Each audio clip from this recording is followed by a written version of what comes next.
how do you define instructional design? I look at it through the lens of how do you engineer for student success? How would I define it? I would define it by matching somebody who has a fundamental pedagogical way of teaching a class and marrying that pedagogy to the instructional technology needed to connect the students. I think of instructional design and instructional technology. I think of it as it's a conduit. You're creating a seamless conduit that's hopefully user-friendly for people to be able to reach and teach pedagogically whatever it is that the student is interested in learning. What skills and traits are you looking for in an instructional designer? So the instructional design team that I have it goes beyond the typical instructional design skills of being able to effectively put content and media within a course shell.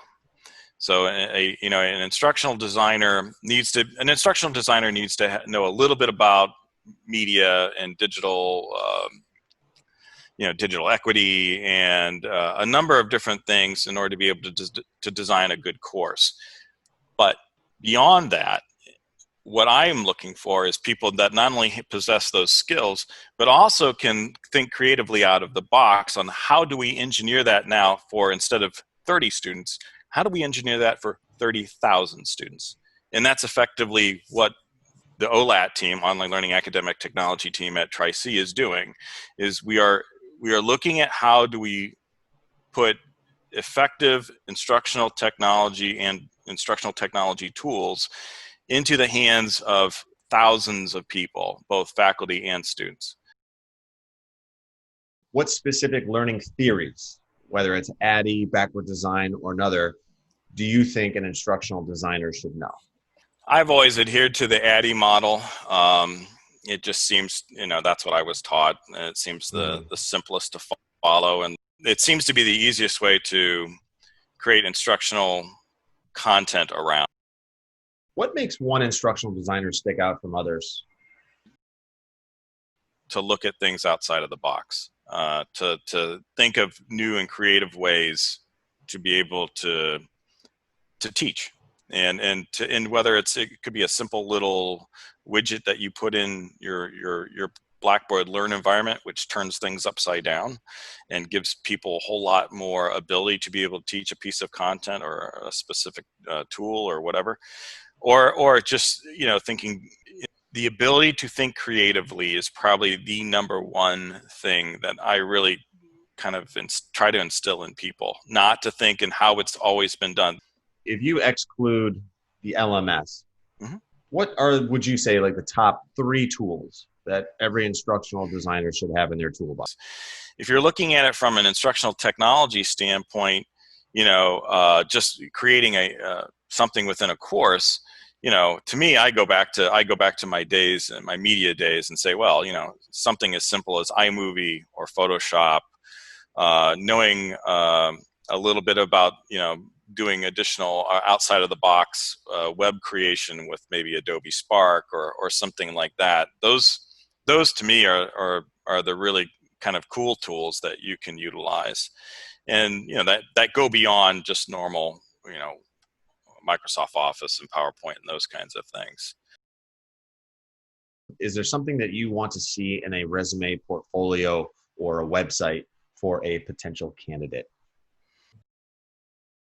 Huge kudos if somebody walks in and can show us in a learning management suite, or you have to be using Blackboard. You could be using Moodle. If you've taken the time to have created a Moodle account and have content that you've created, and you can show us what you've done. If you have any kind of digital media skills that we could use for social media, anybody who can bring and show me in real time some digital skills that they've developed over time that they're proud of, it's not just, oh, I did this.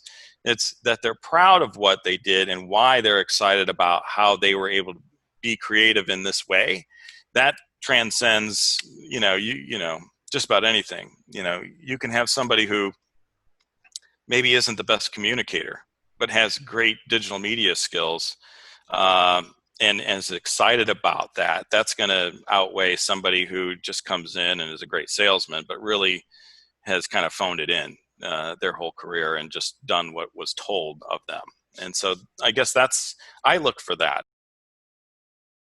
Do you feel it's important to be a member of a professional organization? If so, which professional development or organization should an aspiring instructional designer belong to?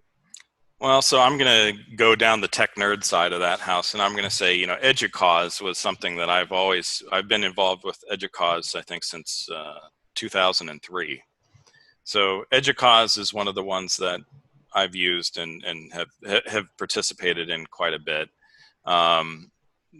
The Online Learning Consortium, OLC, is another one that I've been focused on and have really enjoyed being a part of that group. How do you feel an instructional designer could stay, afloat, no matter what storm of new things come in their direction? And I guess for me, if I was to take a step back and I didn't go the admin director technology nerd side of the house, I think that what I would do is I would have focused on one particular aspect of instructional technology, and then I would have made it my business to have just been the best at I could within that world. And you also have some sense of confidence that when that question comes up, everybody in your campus knows, oh, well, we'll call Tom. He's the one that knows that stuff. It allows the instructional designer, if they become the expert in that particular field, in that particular venue of technology, to really drive a college and move it forward. And that's quite frankly how I got here.